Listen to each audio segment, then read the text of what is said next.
House Civil Law Committee is called to order. I need a motion to approve the minutes from March 18th, 2014. So moved, Mr. Chair. Representative Rosenthal moves the minutes. All in favor signify by saying aye. Aye. All opposed say no. Motion passes. Representative Hilstrom, are you ready to go on House File 2687? I am here, Mr. Chair. I do that all the time. Okay. Representative Hilstrom moves House File 2687 be re-referred to the General Register. There's an author's amendment labeled A14. In order to get the bill in the shape the author desires, all in favor of the A14 amendment signify by saying aye. Aye. All opposed say no. Motion passes. Go ahead, Representative Hilstrom. Thank you, Mr. Chair and members. Members, this is the court's bill. It was brought to me. Let me see which one it is. I'm sorry.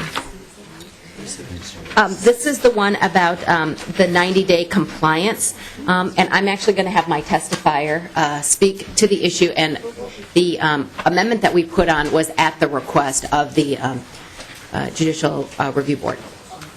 Judge Miles. Mr. Chair, good morning, members of the committee. My name is Judge Susan Miles. I'm a judge assigned to Washington County in the 10th Judicial District, past president of the Minnesota District Judges Association, and current chair of its Board on Judicial Standards Committee. The bill before you is to amend a statute which has in place a process for reviewing compliance by judges with the 90-day rule. That is the rule that requires that we get our decisions out within 90 days. And the proposed amendments are designed to streamline that process and make them more effective. So the language that has been included in the Delete All Amendment has been shared with representatives of the Board on Judicial Standards, whose input has been incorporated.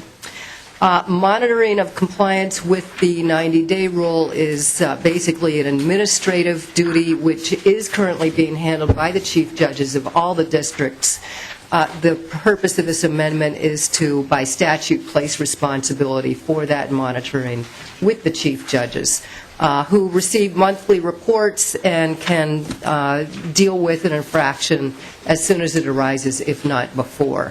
And so the Board on Judicial Standards is happy to give over this monitoring function to the chief judges, who are more appropriately equipped to deal with it, since it's part of their day-to-day duties. So the Board would still have concurrent jurisdiction to jump in when there are serious and persistent violations, or for sure when there is a third infraction within 5 years, at which point it does become persistent. Also, this would codify an existing Judicial Council policy, that is Policy 514. That's it in a nutshell. Thank you, Judge Miles. Are there questions for Judge Miles? Representative Scott. Thank you, Mr. Chair. Judge Miles, I'm just curious. All this information goes to the board, and is there anyone that oversees the board? Is there a mechanism to audit like summary data to see overall if they're following up on these 90-day infractions? Judge Miles. Mr. Chair, Representative Scott, there is the board itself monitors the activities of its executive secretary. Its executive secretary would be the recipient of these reports. Then the board meets every 5 to 6 weeks and can deal with them then. Dealing with these infractions, they've usually been corrected by the time the board ever meets and could take action. So the short answer to your question is the board is doing itself informally, and my understanding is it would just as soon be rid of this monitoring duty. Representative Scott. Thank you. And then I have another question, and I don't have any written testimony or anything. It's all anecdotal because there was a person that supposedly worked for the courts in a certain county, and this person was asked to change the dates on some cases to make sure that it was going to be within the 90 days. They were supposedly offered money and professional sporting event tickets to basically a bribe to change the dates. And I just wonder if there's any mechanism that would catch anything like that. Judge Miles.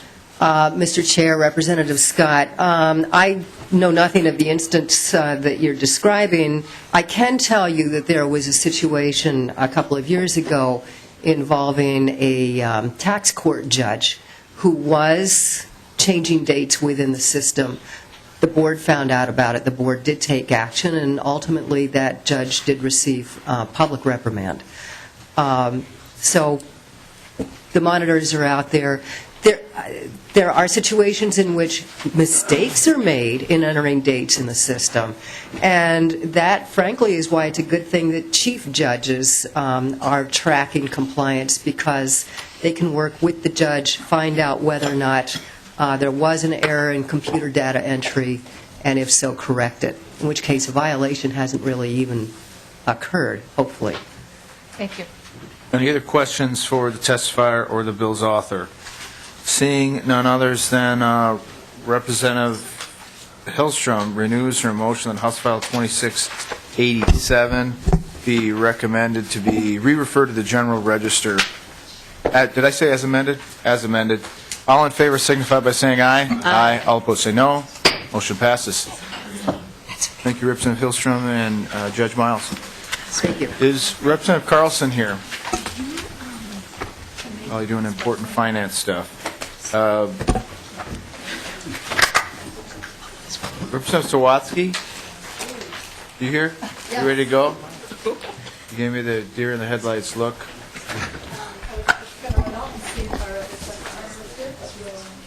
Let's just go ahead. So, members, on Representative Sawatzky's House File 2569, you have a note in your agenda that this bill is not in the committee's possession, but pursuant to Rule 4.16, we're going to hear the substance of the matter that would otherwise require referral under the rules. So there's a memorandum from House Research that includes these provisions that are under consideration. With that, Representative Sawatzky, and how do I move this? What's my motion then? Okay. Okay, so the chair moves that the committee approve the substance of the data practice matters contained in House File 2569. Representative Sawatzky. Thank you, Mr. Chair. I'm Mary Sawatzky, and thank you for hearing this memo on House File 2569. This bill is a request from some background information from the Lieutenant Governor from the First Lady of Minnesota to join the Interstate Compact on educational opportunities for our military children, and it's supported by Governor Dayton. As you know, many of our military families travel from state to state or different parts of the world, and their education is often interrupted and needs to continue as the family relocates. Currently, Minnesota is one of only 3 states not a member of this compact. And today, Rick Masters is someplace in the universe. He's coming in to testify as well. But we also have Mr. John R. Doc McCausland here to help me with this bill and to talk to you about the point 4.16. Thank you. Sir, please introduce yourself for the record. Yes, Mr. Chair. I'm Dr. McCausland, the CEO for the Air Force Sergeants Association, which is built in Washington, D.C. Thank you, Mr. McCausland. Please begin your testimony.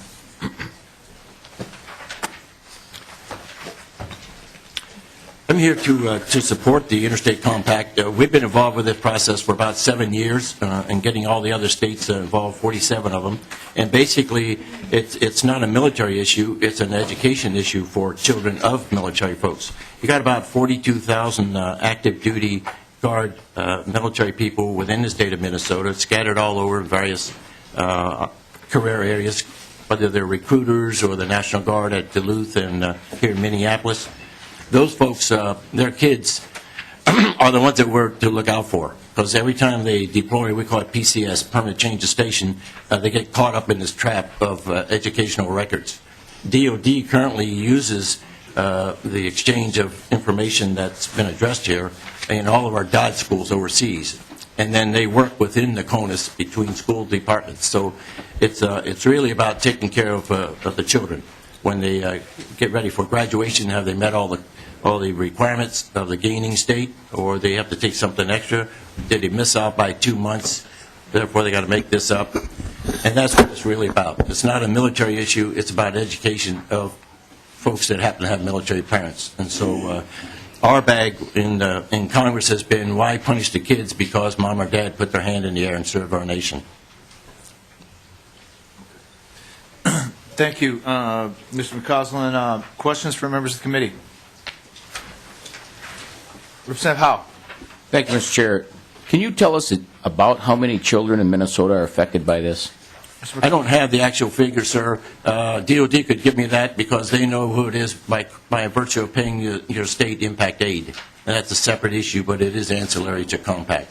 So every military child that's in your public schools in the state are paid for by, supplemented by federal impact aid. And, Representative Howe. and this goes to just active component military families. This does not affect National Guard soldiers, No. National Guard families? Yes, sir, Mr. it does. McCausland. And can you expound on that and tell me in what way? Mr. McCausland.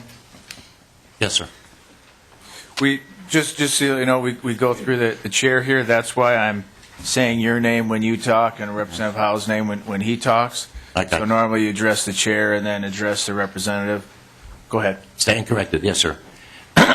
It does affect active duty, guard, and reserves in the state of Minnesota. It does not affect military retirees unless they PCS'd here on their last move and their kids are in school.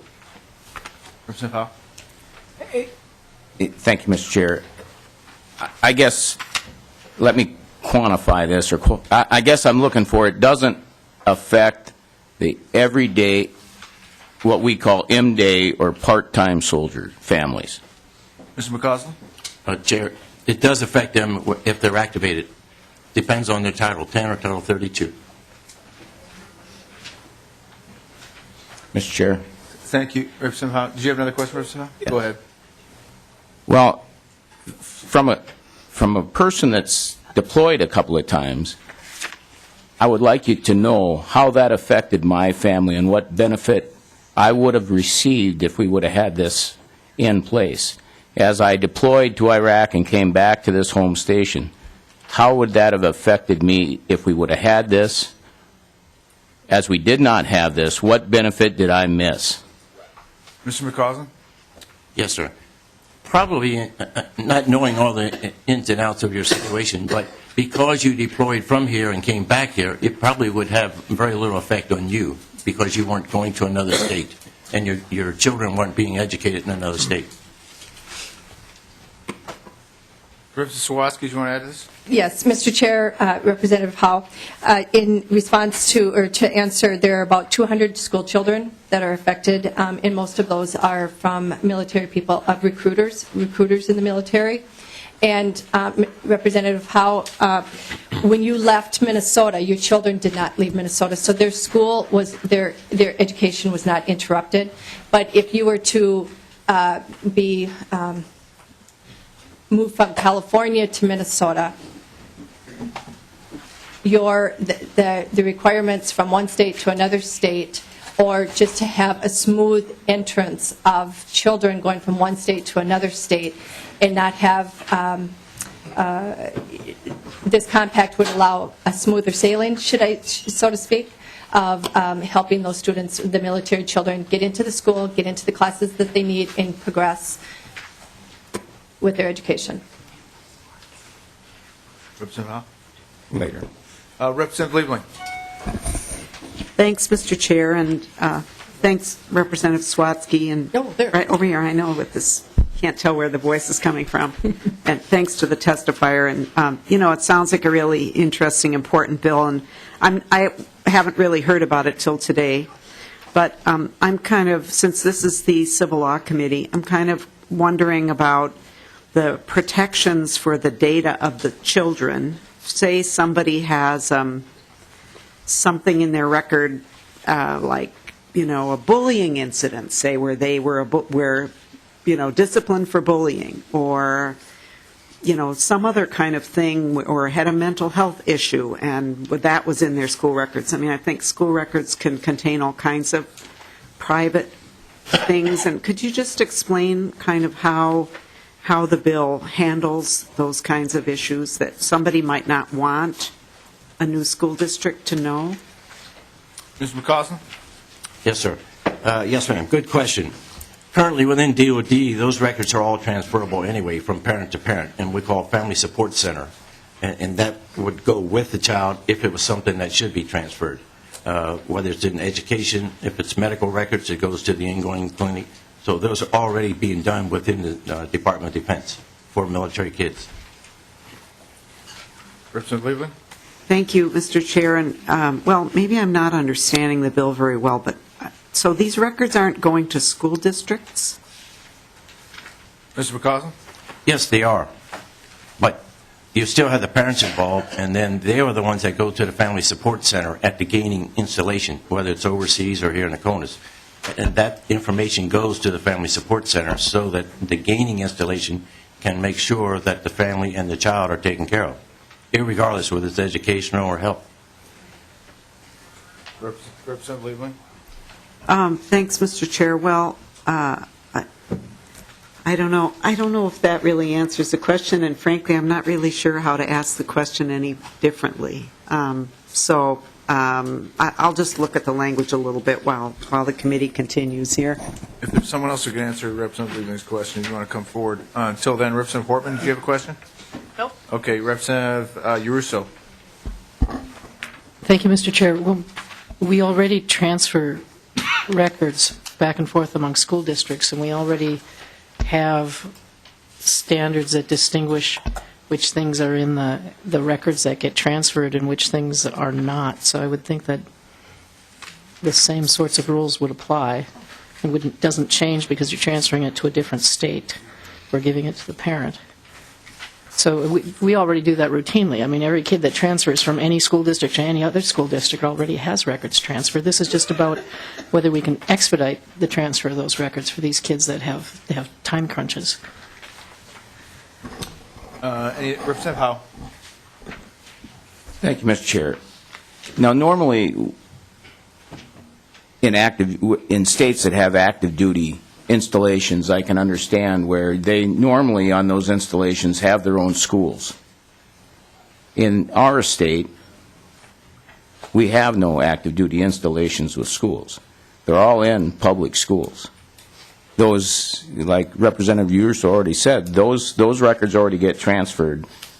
I'm trying to understand what this does that doesn't already happen with military families. I think that's probably one of the reasons we don't have this in this state, is we don't have a real active duty station with an active duty school system in it. And that's where I'm struggling to see, as I read this, how this applies to us. Those children of those active duty recruiters are actually in private school districts or public school districts, or in a private school. They're already in the school districts, in the system that already has routinely passing that information along. We don't have these active duty school systems that probably have a similar system, but I can see where that would help with an active duty installation that already has their own school in the system. Explain to me how this benefits our people here that already seem to routinely do that. Mr. McCausland? Yes, sir. If I can go back to about 3 weeks ago when I was out in the state of Oregon and realized it's Oregon, not Minnesota, they have no active duty military installations either, mostly Guard. But the purpose of the compact is so that school districts and state school superintendents can work together for the betterment, or I should say for the enhancement of the kids' education, transferring of information, transferring of graduation requirements, et cetera, and so forth. So it's not necessary to have a military installation with a school on it. That state doesn't have one. And we've got several Air Force bases that don't have schools on base. Representative Howe? Representative Yarusso? Thank you, Mr. Chair. And Representative Howe, I have the benefit of having heard this bill before in the Education Policy Committee. And the effect for Minnesota, there's two types of effect. One is the expediting of transfer of records and whatnot. And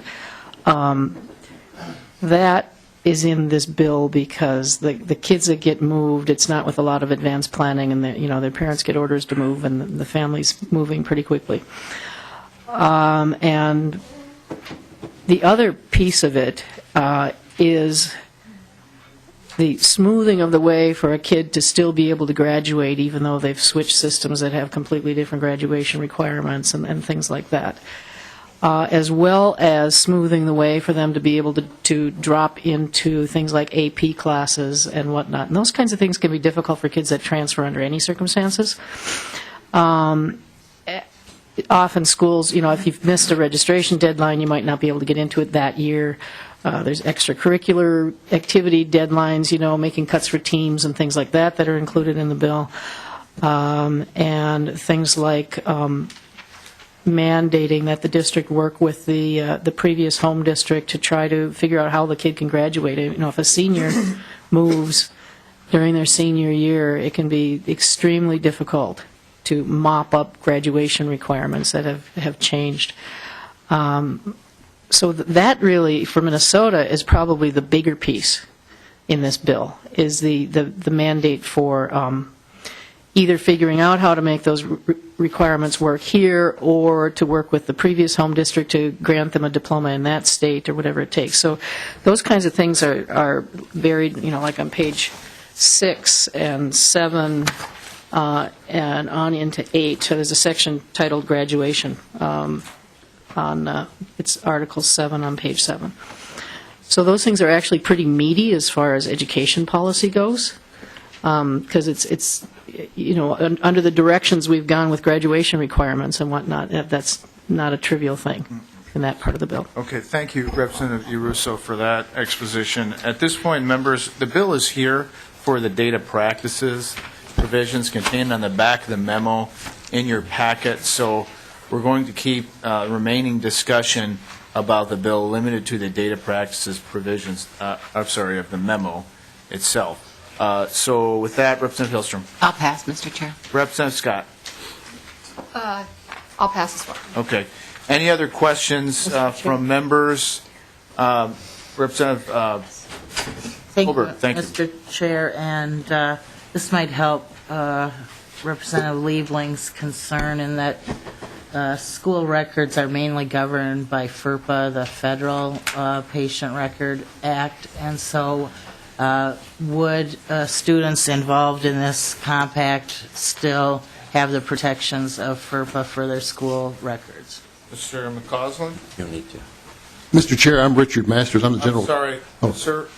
Okay, go ahead. Introduce yourself for the record. I'm Richard Masters. I'm the general counsel for the Interstate Commission for Educational Opportunity for Military Children. We're the administrative body that administers this compact, and I just arrived at the Minneapolis airport and took a cab over here, and I apologize for being late, but I do have an answer for that question. Go ahead, Mr. Masters. As a compact, this is subservient to federal law, and it would be no different from any other state statute, and so FERPA would certainly control.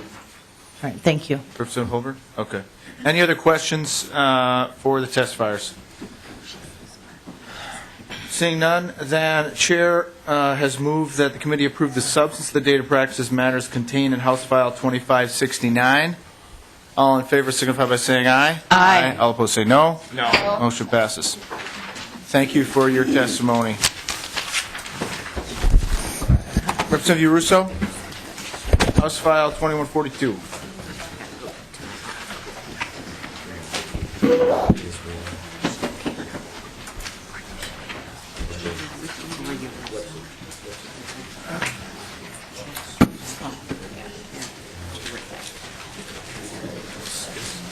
Huntley here?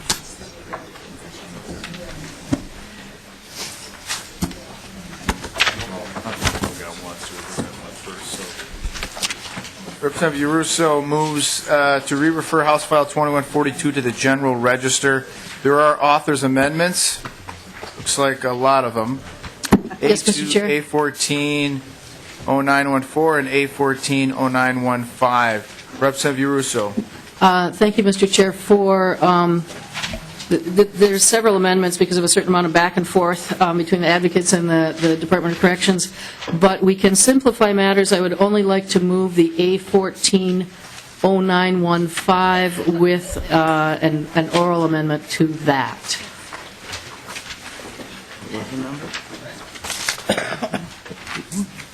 Which number? 915. Representative Yarusso moves the A14-0915 amendment. Excuse me, Mr. Chair. Yeah, we will be moving one of the other ones, but let's do this one first. Representative Yarusso, okay. A14-0915.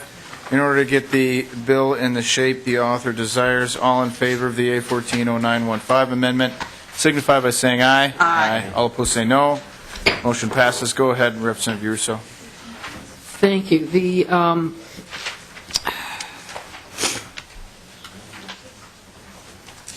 All right. The bill provides. Well, let's do this oral amendment first. Thank you. Excuse me. Trying to make sure we get things taken care of. So.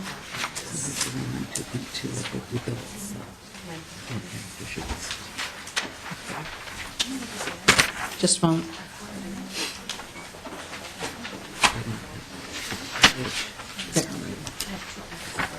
All right, so the oral amendment is on the part of the bill that wasn't changed on page 2, on line 2.2, to strike the words "or after."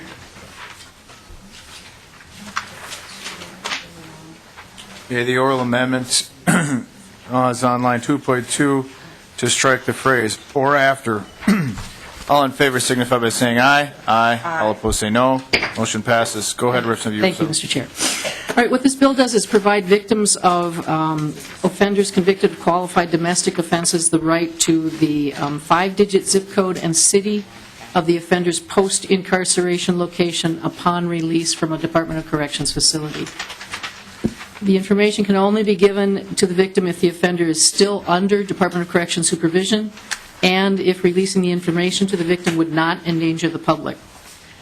The bill classifies all identifying information regarding the victim, including but not limited to the notification provided by the Commissioner of Corrections or its designee as private data on individuals accessible only to the victim. It also permits the Department of Corrections to release the 5-digit zip code and city of a domestic violence offender location to the victim after the offender's release, if and only if the offender is still under DOC supervision and if releasing the information to the victim would not endanger the public. The amendments we did corrected an oversight. That was the "o after" deletion because it was a previous amendment.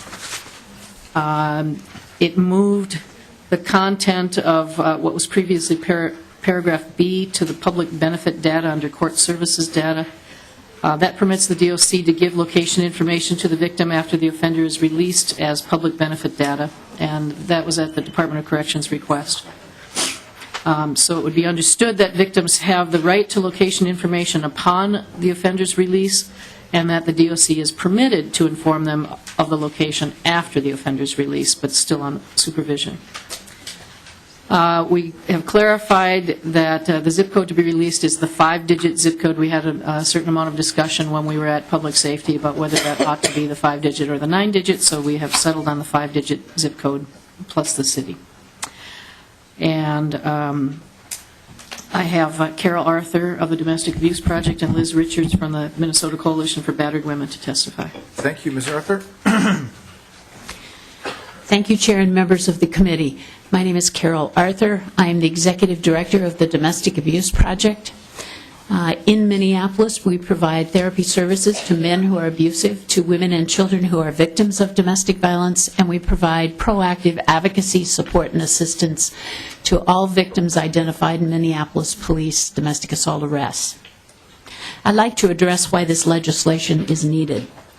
For the majority of convictions related to domestic violence, victims have no right to the notification of a convicted offender's post-incarceration location. even if that abuser has been convicted of crimes like terroristic threats, strangulation, stalking, or felony assault, even if the victim sustained serious life-threatening injuries, and even if the Department of Corrections wants to provide that information to the victim, the law does not allow the department to share the defendant's location information. Many domestic violence victims agonize when an offender's release approaches. The victim can know when the offender will be released because that's public information, and if she has requested that information, it can be given to her. However, she doesn't know where the offender will be once he's out. Lack of this kind of information endangers domestic abuse victims. A safety plan can look very different if the offender is hours away versus minutes away. I want to share a story with you that I think illustrates this problem. Rachel and her abuser had been together for 13 years and had 3 children. She suffered years of abuse, living in a home where she and her children frequently felt like they were walking on eggshells, trying to prevent him from getting angry.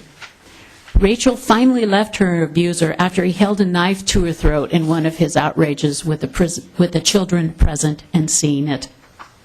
2 months later, she met him in a public parking lot to talk with him about getting into treatment for his drug abuse. And when she refused to let him have the children on an overnight until he got treatment, he began yelling obscenities at her. As she tried to get her in her car and get away, he grabbed her by her throat, strangled her, and slammed her head against the car, and then began punching the car door. Rachel literally ran for her life. She used her cell phone to call 911 with her abuser in pursuit. He's now serving a sentence at a DOC facility for domestic assault. I'd like to share Rachel's words. I still have nightmares of his hands around my throat, squeezing me tighter and tighter until I wake up. My kids have nightmares of Daddy killing Mommy.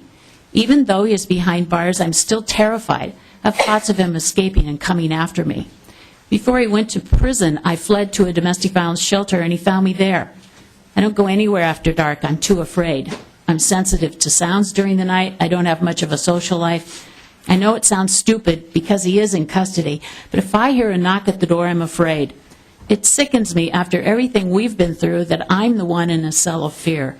I will always fear that he will find me when he gets out, only this time I fear he will succeed and kill me. Rachel knows when her abuser will be released because that's public information and she's asked for it.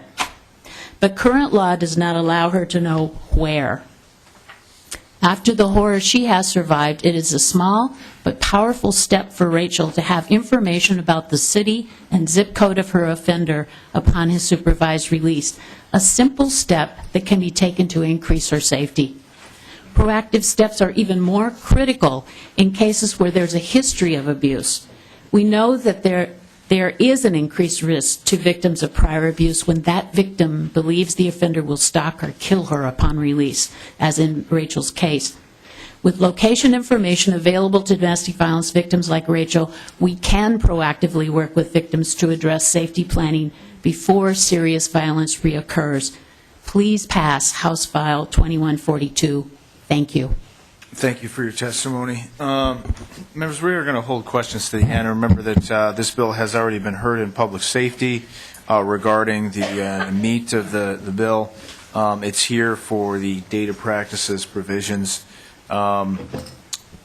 Ms. Richards, did you want to testify about anything additional with respect to data practice provisions? Representative Yarusso? Excuse me, Mr. Chair, I missed one of the oral amendments I was supposed to do. You did. What was that? On page 2, line 2.1, between and zip code, insert 5-digit.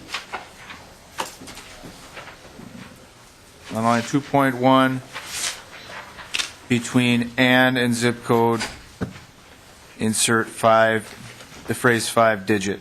All in favor signify by saying aye. Aye. All opposed say no. Motion passes. Thank you. Okay, Representative Yarusso, was there anything else that you wanted to add on the bill before we went to questions from members? Mr. Chairman Lesh, I'm here to answer questions, and I know we're talking primarily about the data practices. I can also address where this bill came from and where the support for it is. Thank you. Any questions from members regarding the data practices provisions? I don't see any, and thank you, Ms. Richards, Representative Yarusso, for working with folks on the changes on that. Chair appreciates it. Say again? So Representative Yarusso moves that, are there any members of the audience who wish to be heard on House File 2142 as amended? Seeing none, then Representative Yarusso moves to re-refer House File 2142 as amended to the General Register. All in favor signify by saying aye. Aye. All opposed say no. Motion passes. Thank you very much, Representative Yarusso and testifiers. Representative Huntley is here on House File 2656. Chair moves House File 2656 that it be re-referred to the General Register. You don't have any amendments, is that right? No. Representative Huntley? No. Okay. Sure. And we have Jim Koppel and Twyla Braze, who are both signed up to testify. Go ahead on your bill, Representative Huntley. We currently have a database where the health billing data is sent from the health plans and third-party administrators to the Department of Health, but it's been de-identified. So the Department of Health doesn't get the names of the people that are, the health plans know because they have to pay the bills, but they do not send the names of the individuals to the Department of Health. The purpose of this database was to do what we call provider peer grouping, which is what we had intended to do in this past was rate hospitals, providers, compare how they did with each other, and it's been decided that we don't wish to do that anymore. The department had problems getting the data correctly because you get one hospital that may have 25 beds and you have another hospital with 450 beds. It's pretty hard to compare what they're doing. The small hospital has one bad case. It's hard to compare them to a hospital that has many more patients. What this bill does is stop that part of what we do with that data. If we don't pass this bill, that provider peer grouping will continue on because that's what the law is. So what this does is eliminate the provider peer grouping, but then adds 4 different things that we can use this data for. Those 4 things are healthcare homes. And if you don't know what a healthcare home is, it's a way that we passed this in 2008, and it's a way in which people that have chronic illnesses can be coordinated their care. And the health department just came out with this report in January on healthcare homes and said that in MA, or medical assistance, we saved 9% by having healthcare homes because these people were treated better. What we don't know is if healthcare homes are working in the general population. We mandated that they have healthcare homes, but unless we look at the data, we won't know whether they're working for the general population. We know they work for medical assistance, but we don't know if they work for people that have regular insurance. So that's one of the things we need to know. Does it work? And I can tell you nationally, the data on healthcare homes is up in the air. Some studies show that it works. Some studies show it doesn't work. So I happen to be of the view if we pass something because we think it's a good idea, we got to look at the data and make sure that it's actually working. So that's one of the 4 things that we would now use this data for. The second is looking at avoidable readmissions to the hospital.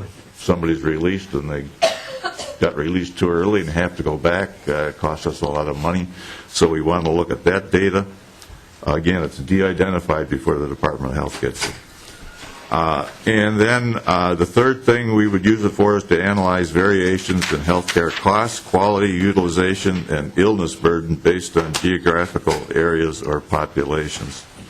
And the last one, we have a program that we approved by the federal government that gave us a lot of money to set this up, but it's called State Innovation Model, and it's a way to change the way we pay for health care. And this one, it also involves private pay, so that we can't just look at medical assistance data. We want to look at the whole thing we've set up and see if that works. So any use of this data would be restricted to those four things, all of which are looking at if we pass some laws, are they working and are they improving people's health? So with that, I turn it over to... Well, why don't we just, if Mr. Koppel's here, are you here just for questions, or did you want to expound on this a lot more than Representative Huntley already did, Mr. Koppel? I could do either one. I think maybe... Let's go with the former. Question. Are there any questions from members of the committee? Representative Holberg. Thank you, Mr. Chair. I have three questions. My first is about the language on page 3, lines 20 through 22. And I'm wondering, I'm particularly concerned with beyond the use is authorized already. I'm wondering if you would consider deleting that, because should this group not be able to weigh in around the current programs as well, and limiting their input to just those outside of, may not allow the group to do what they'd like to do, because you limit what they can look at to beyond what's already in law. Mr. Koppel? Mr. Chair and Representative Holberg, I should say this section of the bill was worked on by the Department of Health and Minnesota Medical Association, Hospital Association, and many of the groups that are going to be part of this work group. I think specifically to your concern, let me find the... Mr. Chair, page 3, lines 20 to 22. Right. Mr. Koppel? The work group, the purpose of the work group was to look at the all-payer claims database beyond the uses authorized in law, which would mean these, currently it's provider peer grouping. This particular legislation suspends that work and starts these 4 other projects. It would look at, are there other types of research or comparisons or quality measures that could be developed with this database. That's what that, so it's looking at other uses of the all-payer claims database. It's not going to come up with those uses. It's going to come up with recommendations that would come back to the legislature. So anything that this work group would recommend would all have to come back and go through a legislative approval process to ever, any uses of this database have to be approved by the legislature. Representative Holberg? Oh, Mr. Chair and Mr. Koppel, there may be overlap of existing programs and how they could be managed with new uses. I'm not going to spend any more time on it. I just would caution that maybe that is constricting the group to a degree that doesn't make sense. But my next issue is just a comment.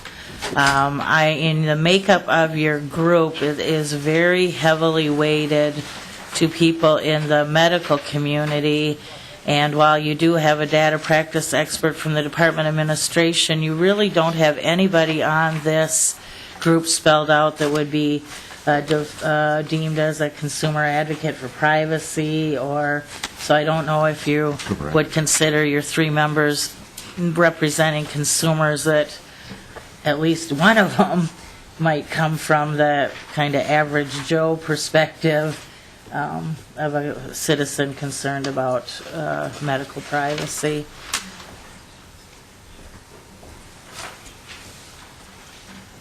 Mr. Koppel? Mr. Chair, Representative Holberg, we had the three members representing consumers. We had open-ended choices there. We were hesitant to try to be more specific on who they should represent. But I would certainly take that into consideration. I'm not sure. Representative Holberg. Thank you. And finally, if you are a citizen of Minnesota that asserts your Minnesota unique rights to privacy, is your data submitted under this program? Mr. Koppel? Mr. Chair, Representative Holberg, it is. So, if I might, in other words, if you are somebody that says you don't want your data to be used for research purposes, it is still sent to the state under this program. Mr. Koppel? Mr. Chair, Representative Holberg, all claims, these are just health claims data, which have no identifying characteristics other than age and zip code, are sent.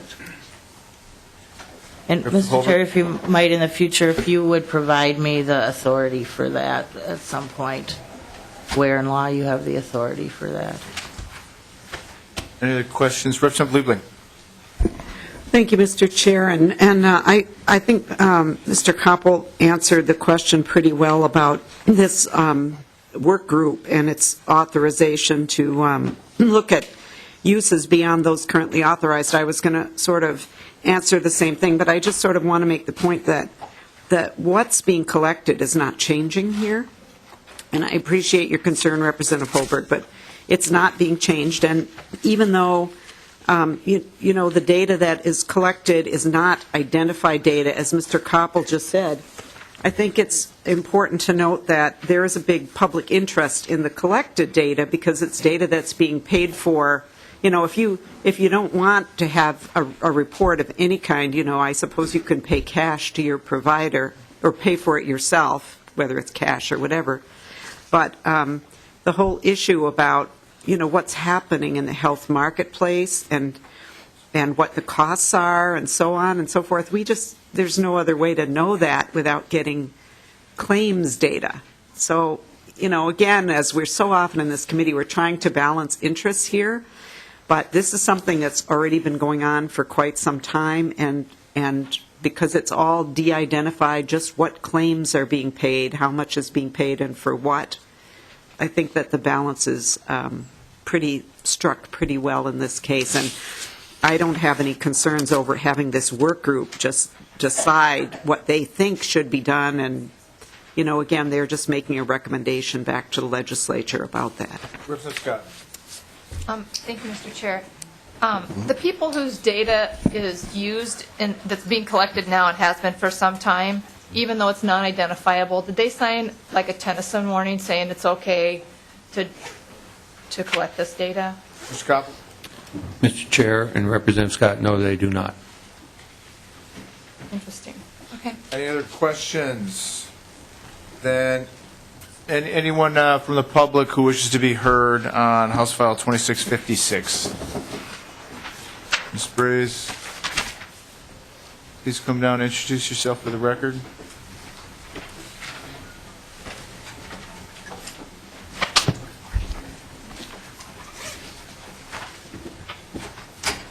Morning, Mr. Chair.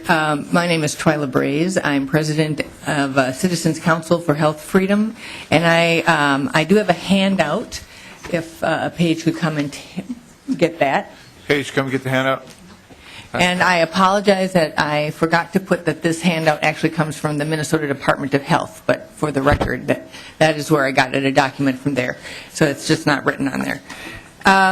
Okay, so I just want to go through just a few of the things that we're concerned about on the bill, and I just want to start out by saying that data has power, and it has power with or without people's identities, and that's why oftentimes we see these databases being created because of the power that data has, and so individuals, when it comes to research, should have the right to not participate in something that may, at the end of the day, limit their access to care, limit how their doctor treats them. We have no idea exactly how it could be used, but the fact of the matter is data has power. The second thing I'd like to say is that the data uses a set of information. The name is encrypted, the address is encrypted, and so people say, well, you can't identify, this is not identifiable. But in fact, the U.S. Department of Health and Human Services, in a rule that talked about the limited data set, which is not a limited set of data, it's really the whole data minus 18 elements of data, they said that even this is still re-identifiable. That matched up alongside other data sets, you could know who these people are.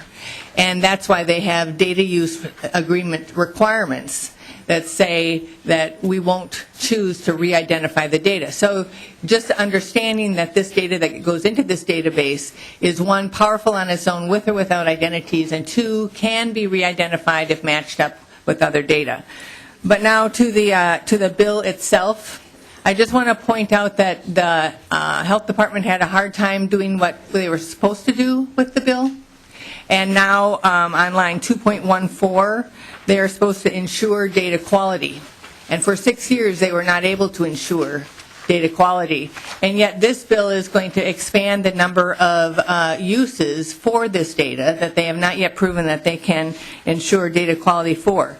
In line 2.17, we agree it would be a good idea to suspend the peer provider grouping program. But we have never been supportive of this data collection using all of our medical claims data to do this process, so we would prefer a repeal of the entire system, not an expanded use of it. Now, if you go to line 2.25, it says the commissioner's designee, or the commissioner, shall only use the data. Well, there was a shall only use the data for peer provider grouping. And now this is not so much of a shall only use, because this is a very broad, expansive use of the data here. And then, as Representative Holberg pointed out, the task force is going to look for even more uses of the data beyond the 4 uses that are designated in here.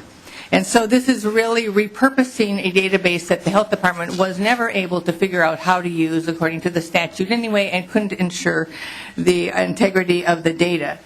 On line 2.31, we're very concerned with the fact that this really is a broad research project. There is no consent for how this data will be used. It could be very objectionable to people to have all of these things looked at by populations.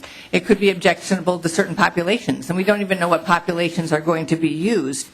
And then 2.33, 2.34, that SIM, the State Innovation Model, that is from the ACA. I believe there's $45 million that the state was given to change the way health care is paid for. And when you change the way health care is paid for, it can change who you can see. It can change what types of health care is available to you. It may be that you will not be able to see a doctor, but you'll have to see a physician's assistant. We don't know how it could be used, but the fact that the data could be used to push policies that might lead in that direction should be concerning to anyone who happens to be vulnerable because of an illness or an injury. And then I just want to point out in line 3.7 to 3.9, the ACA requires that the state create a risk adjustment mechanism. And in their rule, they talk about individualized risk scores. So the fact of the matter is here, even though there's not a name attached, every person in the state is going to have an individualized risk score that is going to come out of a process of creating this system. And not all of us want to have individualized risk scores with or without our name because of how the data could be used at the end of the day. And the thing that I just want to say about the task force is we're also concerned about the expansion of the use of the data beyond what's being authorized in Subdivision 11. But in addition to that, if you think about what Representative Holberg mentioned, if you think about how Representative Winkler, I think it was, who said if you can't trust Representative Holberg on data privacy, who can you trust? So when you think about who are going to be the consumer people, if there's nobody on there who even has a sense of privacy or laws or what's really happening in data to an extensive degree, even like a Gemberling, right?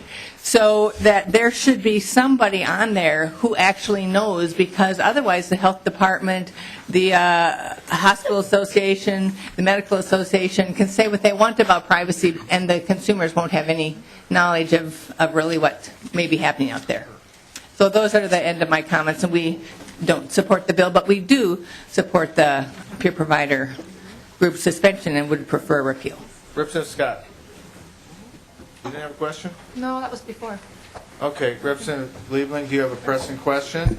Or did you just want to engage in witty banter? I think it was the latter, Mr. Chair. I'll pass. Any other questions for Ms. Braze? Seeing no other questions, thank you for your testimony, Ms. Braze. Are there any other members of the audience that wish to be heard on House File 2656? Seeing none, then Chair Mr. Chair, could I just make Holberg? a point that's been brought to my attention that this body at some point should consider? Given that the health department is charged with regulating and licensing hospitals, health plans, et cetera, at some point you get to when they submit all of this stuff and it's available, you got to make sure that you draw these lines on how this information could be used. You could get in a situation where you have really weird consequences in that you could find the Department of Health using this data for standards that were more in the business model or licensing end of things, and we have one of those weird things where increasingly the Department of Health is asking for information from hospitals and providers, but they're also the gatekeepers to who gets licensed, et cetera, and it has a tendency or could get some conflicts there. Thank you, Representative Holberg. Chair moves that House File 2656 be re-referred to the General Register. All in favor signify by saying aye. Aye. All opposed say no. No. Motion passes. Thank you, Representative. Thank you, Mr. Chair and members. Representative Carlson has House File 1302, motor vehicle title transfer on death provided.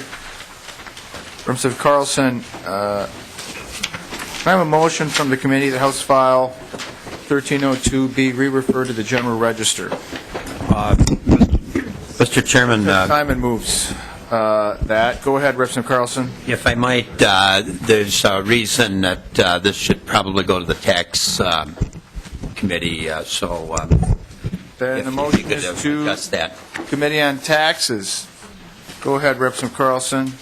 Yeah, Mr. Chairman, the transfer on death bill was suggested by a constituent, and transfer on death titles are available in several states, Arizona, Arkansas, California, Connecticut, Indiana, Kansas, Missouri, Nebraska, Nevada, Ohio, and Vermont.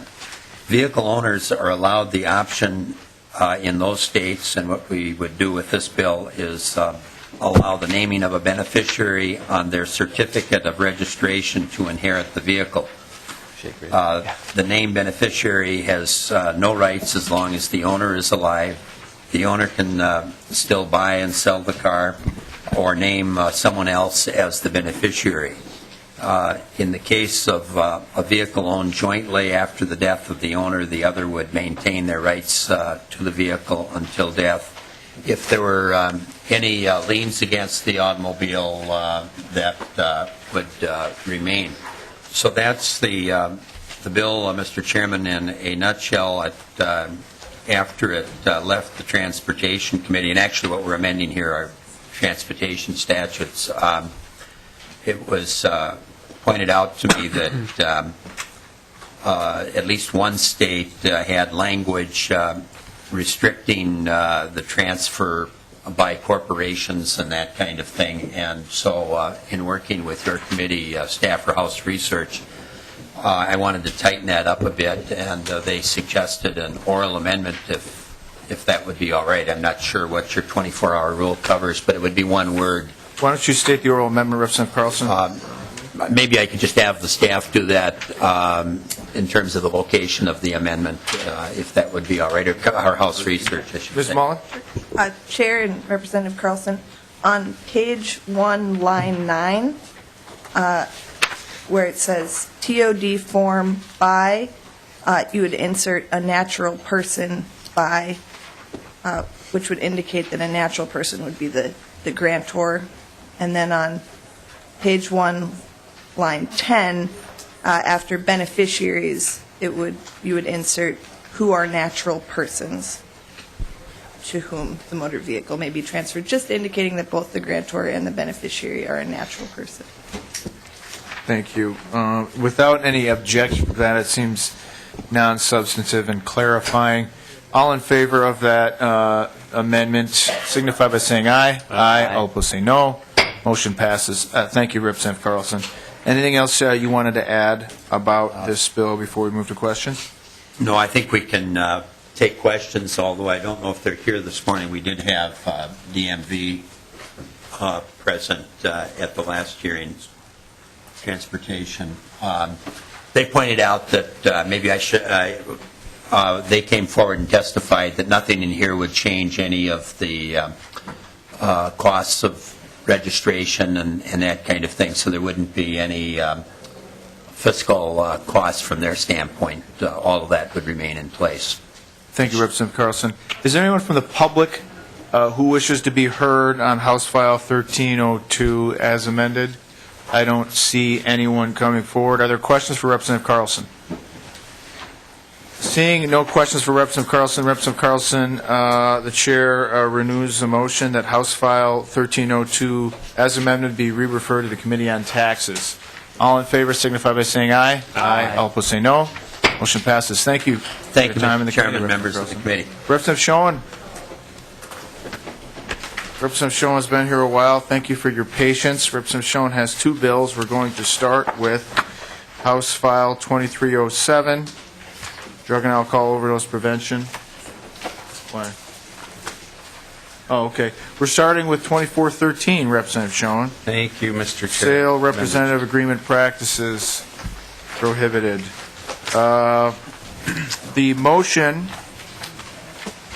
from Representative Winkler, if he chooses to make that motion, is that it be re-referred to the General Register. So, Representative Schoen, go ahead. Thank you, Mr. Chair. Members, 2413 is a short, easy bill. Under current state law, when a Minnesota company terminates a Minnesota sales representative, they must follow Minnesota law. However, when a non-Minnesota company terminates one of their Minnesota sales reps, they typically have the choice of law to follow, whether it's either Minnesota or the law where the state where they come from. The choice of law is often stipulated in the contractual agreement between the companies and the sales rep. Quite simply, this bill would require out-of-state companies to follow Minnesota law when terminating a Minnesota sales representative, just as we do for Minnesota companies. If an individual from another state violates a Minnesota law, that individual is held responsible. The same standards should apply to these businesses. This bill protects Minnesota small business sales representatives from unfair state laws that should have no jurisdiction in our state. And I got to give Representative Beard credit. He started this battle a couple years ago, and I've just picked up the torch to carry it on. So it's a nonpartisan bill, and we haven't had a lot of drama so far with it. So I can appreciate your support. Have one testifier. The law committee yet, Representative Schoen. I understand that, Mr. Chair. Fully aware. Have one testifier that is either willing to answer questions if anybody has it. Otherwise, he would be willing to give a 30-second statement. I don't think we need a 30-second statement, Representative. Fair enough. Are there questions from members of the committee on the bill? Representative Scott. Thank you. I've not heard this bill before. I haven't heard what the issues are between the states, so I don't know if you or what you've run into in the past that is objectionable. Sure, thank you. Mr. Chair, House member, my name is Gene Hoff. First of all, I'm an attorney in Minneapolis here, and I've worked with sales reps. And the issue is this, is that states over the last 25, 30 years are very parochial. So if you're a small business Minnesota manufacturer's rep, and the law protects the Minnesota sales rep, or have Minnesota as a territory, you have certain protections. The reason why that's important is that other states have laws, but they don't pertain to Minnesota. For example, if you're working with a California manufacturer, California has a law that protects its manufacturers' representatives. The problem is you only have protection in California if you're a California sales representative or have California as a territory. So this essentially closes a loophole. And for the record, for some reason in 2007, the legislature and the governor signed an amendment to the sales rep agreement that if you were selling plumbing equipment, any waiver of Minnesota's law or other choice of law would be is void and unenforceable. So this essentially makes it consistent. It closes the loophole, and it's a very good bill for Minnesota sales representatives, the vast majority of which are very small businesses, 1, 2, 3 person operations. It's a great change, consistent change. Representative Scott? Representative Leland? Thank you, Mr. Chair. Am I correct in thinking that this removes an incentive for these businesses to locate out of state? No. Mr. How you say your name? Hoff, H-O-F-F. Oh, Hoff. Okay, I missed that one. No, Mr. Hoff. Mr. Chair, House Member, no, it doesn't at all. I mean, I've been doing this with sales representatives for close to 20 years. And every now and then when there is a termination, these companies are still doing business in Minnesota. It's a great state to do business in. And when I say this closes the loophole, for the record, there's at least 5 Minnesota laws, statutes that protect, they have these anti-waiver provisions. For example, the franchise statute, the farm implement statute, the heavy equipment statute, the beer distributorship statute, and I think it's the auto statute. So for some reason, when this was passed back in 1990 and 91, it was just overlooked. And I think it's time to close the loophole. Any other questions for Mr. Hoff or Representative Schoen? Seeing none, then Representative Winkler renews his motion that House File 2413 be re-referred to the General Register. All in favor signify by saying aye. Aye. All opposed say no.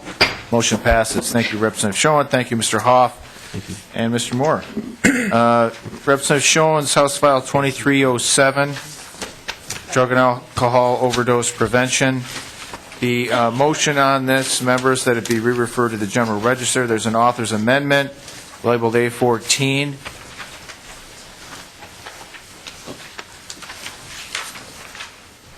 Okay, Representative Schoen, can you tell us what the story is with this bill and what you want to do with the amendment?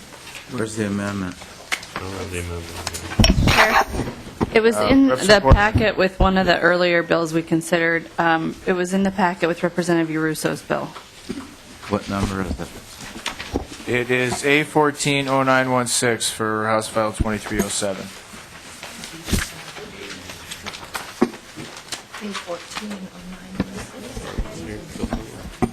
Beach County.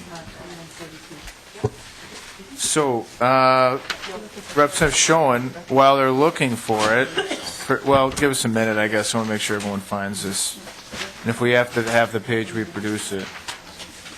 There's a stack of them over here. Representative Schoen? Okay, can the page grab the stack of those remaining that are over and just make sure they get distributed?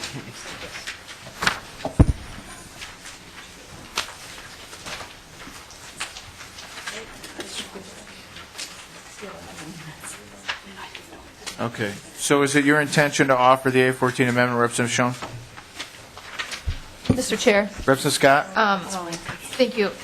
There's been some confusion because we were under the impression, I think, that this bill was going to be heard this evening, and I originally was going to offer this amendment, and then I got a call from my county sheriff in opposition, so we were planning on working today on trying to see if we could find some language that would work for everybody. So that's a little bit of the behind the scenes of what's going on here, and I've been on the phone late last night and early this morning trying to bring all parties together. So I don't know what you would like to do with this moving forward, but that's a little bit behind the scenes of what's going on. I feel at this point I cannot offer this until I've got resolution with my own sheriff, so whatever you would like to do to move forward. Okay, well, Representative Schoen, what's your preference? I mean, I know we don't have your testifiers. You had 4 testifiers that aren't here yet because they thought this was going to be tonight, too. They didn't anticipate the strict efficiency of the Civil Law Committee. Well, Mr. Chair, I guess I can lay it out this way. I think tonight might be the best case scenario if we're going to get this immunity piece back into the bill in some form, because what I've made very clear that if this goes back into the bill, it's not going to be a partisan issue, and we need to have buy-in from both sides. And otherwise, it's going to turn into a big show that no one needs. Okay, well, absolutely, Representative Schoen. We in the Civil Law Committee are not big fans of conflict in any way, shape, or form. So we're willing to push this off to this evening, whereupon we will also hear Representative Liebling's bill, which we don't anticipate will be in any conflict at all either. So with that, is there, Representative Hortman?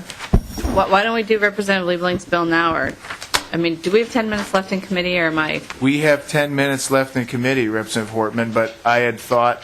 2 testifiers tonight. Oh, that's right. So Representative Holberg wanted to really be here for Representative Liebling's bill, and it's not here now, and we kind of told her that we were going to do it tonight.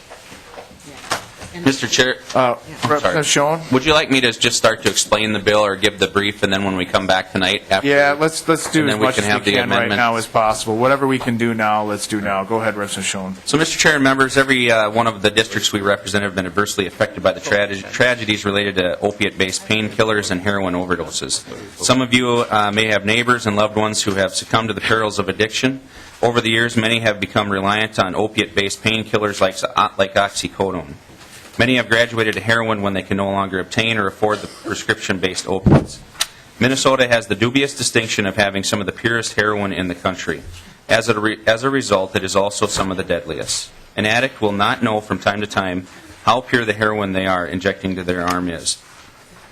It is easy for many in society to cast aside those with these addictions and not want to help them. I've had the fortune or misfortune in many circumstances to get to know those addicted to opiates in my work as a police detective working on the Narcotics Task Force.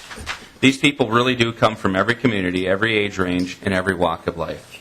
I've dealt with high school kids, law school students, medical professionals, and millionaires. Most were far from homeless, disheveled stereotype portrayed in the movies. In this bill, I'm asking that you allow law enforcement, first responders, and others who would be well-positioned to help those in an overdose situation be able to provide a safe antidote which can reverse the deadly effects of an opiate overdose immediately. This will save lives. In the clearest explanation, this would allow responders, such as law enforcement officers, to carry this with them on patrol. In some parts of the state, law enforcement and first responders units can be 10 to 20 minutes ahead of an ambulance crew. The ability to administer this medication in the case of a heroin or opiate-based painkiller overdose will be the difference between life and death. This could be a heroin user or one of your children who recently had surgery and accidentally overdoses on a painkiller. If you're in parts of Representative Howe's district or Representative Johnson's especially, you could be waiting 10, 20 minutes for an ambulance if you're out in Cold Spring. If the ambulance could be coming out of Foley, Minnesota, and that could actually take half an hour. And so you want the Cold Spring first responders or the Cold Spring Police Department to be able to carry this antidote, which is very safe. Could be administered through a nasal spray. It doesn't take excessive training. It is very simple to use. And that's what we're asking to allow first responders and those folks that can help immediately do this. And this could be someone that recently had surgery and overdosed on an oxycodone when they've been prescribed this from a doctor, when they're released from the hospital or otherwise. Thank you, Representative Schoen. Representative Liebling. Thanks, Mr. Chair. And Representative Schoen's bill is a terrific bill, which we had a very compelling hearing in the Health Committee, and I really appreciate that he's carrying it this year. Since we're going to take this up this evening, I just thought maybe staff or maybe Representative Schoen could just kind of clarify for us which parts of the bill are in the jurisdiction of this committee, because while the health part of it is, I will say again, very compelling and necessary in my view, and I think in the committee's view, I think it passed without a no vote in the health committee.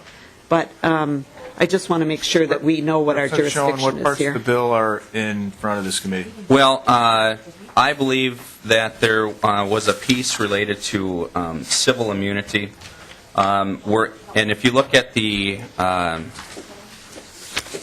I think that's the discussion of just making sure that those who act and provide the medication would be immune from civil fines, or they'd be protected civilly from being sued if they give it in a prescribed manner the way they're supposed to. That's the chair's understanding as well, Representative Liebling. Thank you. So, and then Representative Schoen. that's pretty much it, is we're just looking to make sure that these folks are civilly immune as well, too. Representative Newberger. Thank you, Mr. Chair. Just a brief question for this morning for Representative Schoen. Given the fact that this is going to be used primarily by first responders and oftentimes, more often than not, law enforcement, as you know, I was just wondering if you could tell me why this bill hasn't been at least been heard in public safety. Representative Pamar. Mr. Chair, when this is probably premature, but when Representative Schoen moved to amend the bill, he took out the immunity provisions that weakened, in my view, the bill, and therefore I didn't think we needed to hear it. And the amendment this evening will probably put that back in, if I understand the amendment properly. I'm still not convinced we need to hear it, but if you'd like to hear it, or anyone who's on public safety will have to re-refer it. Representative Schoen. Or Representative Newberger.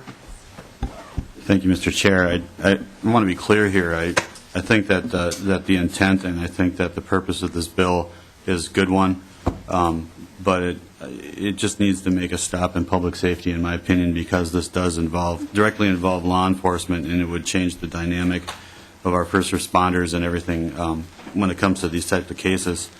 I think if we cover all bases, an additional stop in public safety wouldn't hurt anything. Any other comments, questions from the committee before we adjourn and reconvene this evening? Mr. Chair. Representative Schoen. And I think that maybe Representative Liebling can help me out on this. I think that probably the way that we're talking about law enforcement in this issue is in the case of a first responder, which would fall under health policy, which we already heard.